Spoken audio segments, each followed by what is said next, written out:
Few family names in Philippine business evoke such resonance as the Lopezes. Yet beneath the grandeur, the current feud among its members reveals a paradox.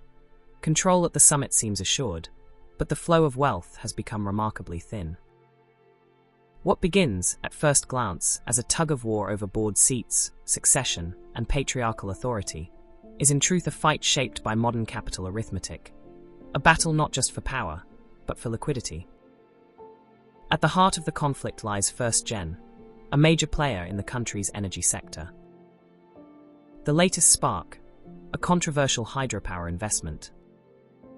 The Lopez majority bloc has questioned a supposed 50 billion peso premium paid for pump storage projects under prime infrastructure, raising doubts about transparency and economic prudence.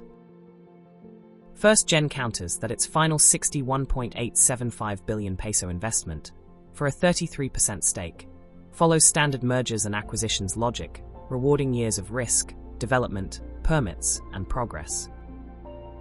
Between these perspectives lies a fundamental misunderstanding over governance, disclosure, and the actual economics at play. These disagreements are intensified by the family's intricate corporate pyramid. Lopez Incorporated holds just over half of Lopez Holdings, which in turn controls a majority in First Philippine Holdings, which owns a substantial stake in FGEN.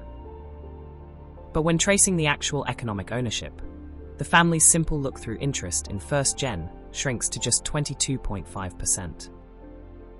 They might architect the empire, yet the cash reaching the top is only a fraction of the value held below.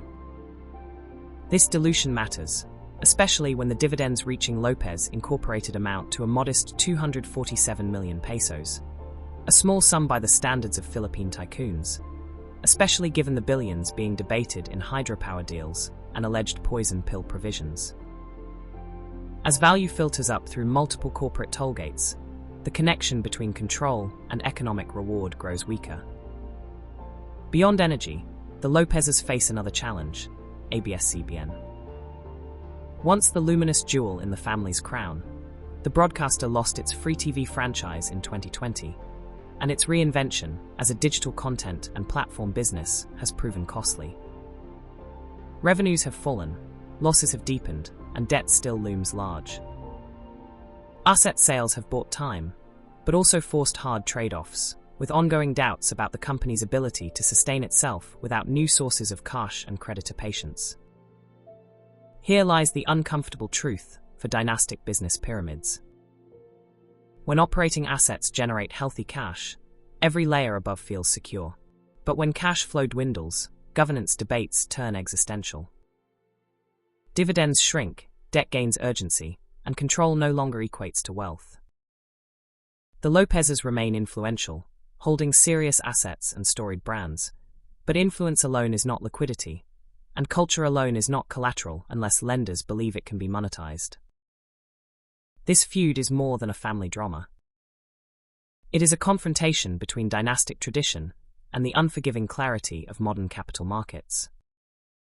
The Lopezes are fighting not just for billions at stake in their empire, but for the right to convert control into lasting economic value. The lesson resonates far beyond this family. In business pyramids, the architecture of control must be matched by the resilience of cash, or the summit risks becoming restless, fragile, and in time, exposed.